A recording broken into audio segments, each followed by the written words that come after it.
Hello and welcome back. I am Sonu sir from the sunshine academy. स्वागत है आप सभी का हमारे YouTube channel the sunshine academy पर। ठीक है, तो कल तक हमने बात की सब्जेक्ट की, किसकी? सब्जेक्ट की। ठीक है, बात क्लियर हुई सब्जेक्ट की। अब सब्जेक्ट हमने क्यों पढ़ा? तो सब्जेक्ट पढ़ने की वजह क्या थी कि किसी भी सेंटेंस में, इस दुनिया का कोई भी सेंटेंस, ठीक है, उस सेंटेंस में केवल तीन ही पार्ट होते हैं। पहला होता है सब्जेक्ट और दूसरा अपने आप में होता है वर्ब। क्या होता है? वर्ब। और तीसरा अपने आप में होता है अदर वर्ड। ठीक हुई बात? ओ अदर और डब्ल्यू वर्ड। बात क्लियर हुई? तो सब्जेक्ट की हमने बात कर ली कल। अब बात करूंगा मैं आज की वीडियो में वर्ब की। ठीक है, तो वर्ब को किस तरह से, आखिर कहाँ यूज होता है वर्ब का और कहाँ वर्ब का यूज नहीं होता, वो सारी बात मैं आज इस वीडियो में आपके साथ शेयर करूंगा। तो बढ़ते हैं आगे। अब मैंने लिखा वर्ब। क्या लिखा? वर्ब। आराम से एक एक चीज को समझते हुए चलना, आखिर वर्ब है क्या चीज।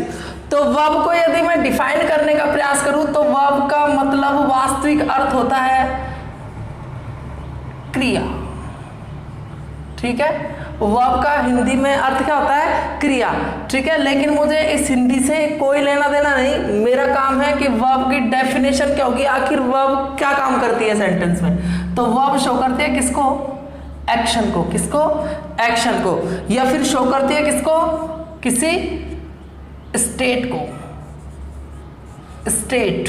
बात क्लियर हुई? यदि मैं इस एक्शन को देखूं तो एक्शन में एक वर्ड दिखाई दिया एक्ट, और जिसका मतलब शायद होता है काम। एक्ट यानी कोई काम करना। तो क्या मतलब हुआ कि वर्ब का मतलब कोई काम करना। इस क्रिया को छोड़ो, वर्ब का मतलब कोई काम करना। और फिर या फिर स्टेट। स्टेट का मतलब राज्य भी होता है, लेकिन उस राज्य से कोई मतलब नहीं। स्टेट का मतलब होता है हालत, दिशा, कि आखिर उसकी दशा कैसी है, हालत क्या है। ठीक है, किस रूप में वो है, या कोई रूप अवस्था। बात क्लियर हुई? तो वर्ब का काम क्या हुआ? एक्शन या स्टेट को शो करना। ठीक है, तो अब वर्ब की आखिर फॉर्म्स कितनी होती हैं, वर्ब कैसे यूज होती है, वो सब चीज जानते हैं। मैंने लिखा वर्ब की फर्स्ट फॉर्म। सबसे पहले मैंने लिखा वर्ब की फर्स्ट फॉर्म।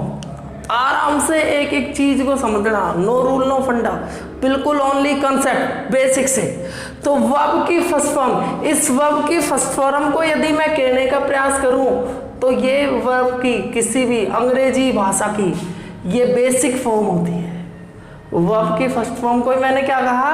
बेसिक फॉर्म यानी बेस फॉर्म। इसका दूसरा नाम बेस फॉर्म भी बोल सकता हूं। ठीक है, आगे मैं इसको और देखूं तो वर्ब की फर्स्ट फॉर्म को ही मैंने क्या कहा?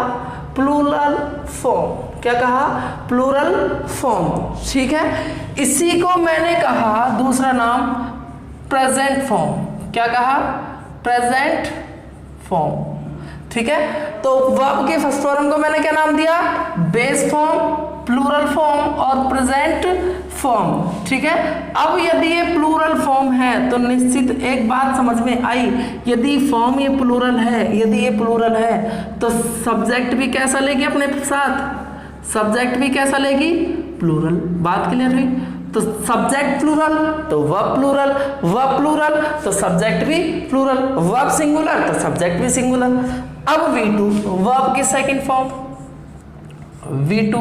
इस V2 को मैं यदि देखने का प्रयास करूं तो V2 हमेशा ध्यान रखना, ना तो V2 सिंगुलर है और ना ही ये प्लूरल है। ना तो ये सिंगुलर है ना ही प्लूरल है। यानी कहने का मतलब V2 सिंगुलर में भी काम करती है और प्लूरल में भी काम करती है। सब्जेक्ट सिंगुलर तो वर्ब भी सिंगुलर, और वर्ब प्लूरल तो सब्जेक्ट भी प्लूरल। तो बात क्लियर हुई? इसी को मैंने दूसरा नाम दिया पास्ट फॉर्म। पास्ट फॉर्म यानी ये किसको शो करती है? किसी भी कोई पास्ट घटना को, बीती हुई बातों को। तो पास्ट फॉर्म इसे मैं कह सकता हूं। आगे और अच्छी बात बताऊंगा, घबराओ मत। तो सिंगुलर, प्लूरल, पास्ट फॉर्म। ठीक है, तो अब बात करूं मैं आगे V3। V3 को मैंने कहा, अब ध्यान रखना, V3 ना तो सिंगुलर है ना तो क्या है सिंगुलर और ना ही ये क्या है प्लूरल, ना तो सिंगुलर और ना ही प्लूरल। सर ये कौन सी फॉर्म? तो ये सबके साथ यूज होता है, वर्ब की फर्स्ट फॉर्म, सॉरी सिंगुलर के साथ भी और प्लूरल के साथ भी, ठीक है। इसी को ही मैंने कहा परफेक्ट फॉर्म। क्या कहा? Perfect form. Perfect form, perfect का मतलब कोई काम पूरी तरह से हो जाना, यानी दूसरी भाषा में मैं लिख सकूं दूसरे शब्दों में, तो मैंने लिखा फिनिश फॉर्म। क्या लिखा? फिनिश्ड फॉर्म, ठीक है, फिनिश फॉर्म। तो इसी को मैंने कहा फिनिश, कोई भी एक्शन क्या हो जाए कंप्लीटली फिनिश हो जाए, तो उसी को शो करने के लिए परफेक्ट फॉर्म की जरूरत पड़ी। इसकी एक खास बात यह है कि ये बिना, ध्यान रखना, इस V3 की एक खास बात है, आजीवन कॉन्सेप्ट में ध्यान दो। कॉन्सेप्ट यह है कि V3 बिना एक्सिलरी वर्ब के सेंटेंस में संभव नहीं है, यानी जहां भी V3 होगा साथ में कोई ना कोई क्या लेगा, कोई एक्सिलरी वर्ब लेगा ही लेगा। बात क्लियर हुई? अब मैं लिखूं V4। अब यदि मैं इस V4 को देखने का प्रयास करूं तो V4 ये भी ना तो सिंगुलर और ना ही प्लूरल, ना तो है सिंगुलर और ना ही प्लूरल। तो इसी V4 को यदि मैं देखने का प्रयास करूं तो V4 का मतलब क्या समझते हो? बचपन में पढ़ते थे नहीं, V1 प्लस ing, वर्ब की फर्स्ट फॉर्म में ing, इसी वर्ब की फर्स्ट फॉर्म में ing को मैंने दूसरा नाम क्या दे दिया? V4। यदि मैं इसका वास्तविक जानने का प्रयास करूं, असलियत हकीकत जानने का प्रयास करूं, तो ये अपने आप में है क्या? जिरंड। ये अपने आप में क्या है? जिरंड, ठीक है। और कोई भी जिरंड, और जिरंड जो होता है वो या तो किसके रूप में प्रयोग होता है? वर्ब के रूप में, या फिर किसी सेंटेंस में क्या होता है वो सब्जेक्ट या ऑब्जेक्ट यानी नाउन के रूप में जिरंड यूज होता है, ठीक है। इसी को मैं कहूंगा कंटिन्यूअस फॉर्म। कंटिन्यूअस फॉर्म, ठीक है, कंटिन्यूअस फॉर्म, यानी कंटिन्यूअस क्या दिख रहा है? कंटिन्यू, यानी कोई भी काम क्या है लगातार चलता रहे, कंटिन्यू रहे। तो उसी को शो करने के लिए किसकी जरूरत पड़ी? V4 की, ठीक है। V4 की भी एक खास बात यह है कि ये भी सेंटेंस में बिना ऑक्सिलरीज वर्ब के संभव नहीं है। ये भी सेंटेंस में बिना एक्सिलरीज वर्ब के संभव नहीं है, यानी V1 प्लस ing यानी V4 होगा तो कोई ना कोई एक्सिलरीज वर्ब साथ में जरूर लेगा। अब बार बार एक्सिलरीज वर्ब सब है क्या चीज, तो जस्ट आगे बताऊंगा ना। तो मैंने कहा V5, क्या कहा? V5। अब V5 क्या है? तो V5 ध्यान रखना V1 का ही दूसरा रूप है, जिसे मैं कह सकूं कि ये अपने आप में कौन सी फॉर्म है? सिंगुलर। कौन सी फॉर्म? सिंगुलर, ध्यान रखना। तो यहाँ V1 क्या थी? प्लूरल, और ये कौन सी फॉर्म थी? सिंगुलर। यहाँ प्लूरल के साथ सब्जेक्ट कौन सा? प्लूरल। यहाँ सिंगुलर के साथ सब्जेक्ट कौन सा? सर बोलो, सिंगुलर। कौन सा सब्जेक्ट? सिंगुलर सब्जेक्ट, यानी सब्जेक्ट भी क्या होगा? सिंगुलर होगा। तो जब वर्ब सिंगुलर है तो सब्जेक्ट भी क्या लेगा? सिंगुलर, निश्चित है। अब देखो आगे, इसी को मैंने कहा प्रेजेंट फॉर्म। इसी को मैंने कहा प्रेजेंट फॉर्म। अभी ये सारी बात जस्ट आगे काम आने वाली है, ठीक है। तो प्रेजेंट फॉर्म, साथ साथ कॉपी भी करते चलना, कॉपी कलम लेकर बैठो, ऐसे मत बैठो खाली, ठीक है। तो V1 को V5 को क्या कहा? सिंगुलर। इसी को मैंने कहा प्रेजेंट फॉर्म।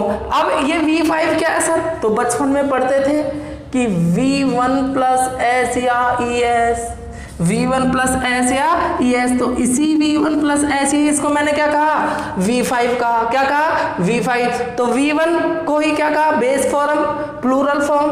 जब सब्जेक्ट प्लूरल है तो वर्ब भी प्लूरल, इसी को ही कहा प्रेजेंट फॉर्म। V2 को क्या कहा? सिंगुलर या प्लूरल, ना तो ये सिंगुलर है ना ही प्लूरल है, इसी को मैंने दूसरा नाम क्या दिया? पास्ट फॉर्म, यानी कोई भी पास्ट की घटना। V3 को मैंने कहा कि ये सिंगुलर भी होती है और प्लूरल भी होती है, इसी को मैंने कहा परफेक्ट फॉर्म। क्या कहा? Perfect form. परफेक्ट फॉर्म का दूसरा नाम मैंने क्या दिया? Finish action. क्या नाम दिया सर? Finish action. इसी को मैंने कहा कि V3 का हमेशा एक ही कॉन्सेप्ट है, यदि किसी सेंटेंस में V3 है तो साथ में क्या चाहिए उसको? एक्सिलरीज वर्ब चाहिए ही चाहिए। तो अब बात क्लियर हुई। फिर मैंने कहा V फॉर को मैंने कहा कि ये सिंगुलर भी होती है और प्लूरल भी होती है। तो चाहे सिंगुलर हो चाहे प्लूरल हो, ये इस कहां से इसका जन्म हुआ? V4 का बोल कर सुना दो। कहां से हुआ सर? जिरंड से हुआ। कहां से हुआ? जिरंड से। और जिरंड की मैंने छोटी सी चर्चा की थी लास्ट वीडियो में, यानी सब्जेक्ट की वीडियो में। आखिर जिरंड किसका काम करता है? तो जिरंड किसी भी सेंटेंस में या तो किसका काम करेगा? वर्ब का, और या फिर किसका काम करेगा? नाउन का। और नाउन किसका काम करती है किसी भी सेंटेंस में? सब्जेक्ट या ऑब्जेक्ट का। ठीक है, तो इसी को मैंने कहा कंटिन्यूअस फॉर्म, यानी किसी भी काम को कंटिन्यूली दिखाने के लिए, लगातार दिखाने के लिए कंटिन्यू फॉर्म। इसी को मैंने दूसरा नाम क्या दिया? V1 plus ING। और V1 प्लस ING का भी यही सेम कॉन्सेप्ट है कि जहां भी V1 प्लस ING होगा, यदि वर्ब के रूप में यदि V1 प्लस ING है तो साथ में क्या लेगा? एक्सिलरीज वर्ब लेगा ही लेगा। बिना एक्सिलरीज वर्ब के V1 प्लस ING संभव नहीं है। लास्ट मैंने कहा V5। क्या कहा? V5। तो V5 किसको कहा मैंने? सिंगुलर फॉर्म को। और ये किसका रूप है दूसरा? V1 का। V1 का मैंने क्या कहा? प्लूरल। इसी को मैंने क्या कहा? सिंगुलर। ये भी प्रेजेंट फॉर्म और ये भी प्रेजेंट फॉर्म। लेकिन यहाँ ध्यान रखना अंतर क्या है दोनों में? ये सिंगुलर है, ये प्लूरल है। जब सब्जेक्ट वर्ब सिंगुलर है तो सब्जेक्ट भी कैसा चाहिए? सिंगुलर चाहिए। बात क्लियर हुई? V5 किसको कहा? बचपन वाली बातें। V1 प्लस ऐसे कि वर्ब की फर्स्ट फॉर्म में एस जोड़ दो, एस जोड़ दो, तो उसी V1 प्लस एस को मैंने कहा V5 का। ठीक है, बात क्लियर हुई? नोट कर लो, टेक योर टाइम। तो अब मैंने कहा कि वर्ब को मैंने क्या कहा? क्रिया। और वर्ब का मतलब क्रिया से मतलब नहीं है, मेरा मतलब किससे है? एक्शन से। यानी वर्ब का काम क्या होगा? एक्शन। एक्शन में एक वर्ड दिखाई दिया क्या? एक्ट। और इसी एक्ट को मैंने कहा एक्टर। बोलते हुए नहीं, एक्टर। एक्टर का काम क्या करना? काम क्या होता है? कोई काम को करना, किसी भी रोल को करना, भूमिका निभाना। तो एक्टर। ठीक है। दूसरा मैंने कहा स्टेट। और स्टेट का मैंने कहा स्टेट यानी स्थिति, यानी किसी का रूप शो करना। तो इस तरह से वर्ब का काम तो होता है किसी भी सेंटेंस में एक्शन को शो करना या स्टेट को। ठीक है, किस तरह ये एक्शन को शो करता है, किस तरह स्टेट को शो करता है, इनकी चर्चा मैं करूंगा अगली वीडियो में। साथ बने रहिए। और अगर वीडियो पसंद आई हो तो लाइक करें, शेयर करें, सब्सक्राइब करें। थैंक यू, धन्यवाद।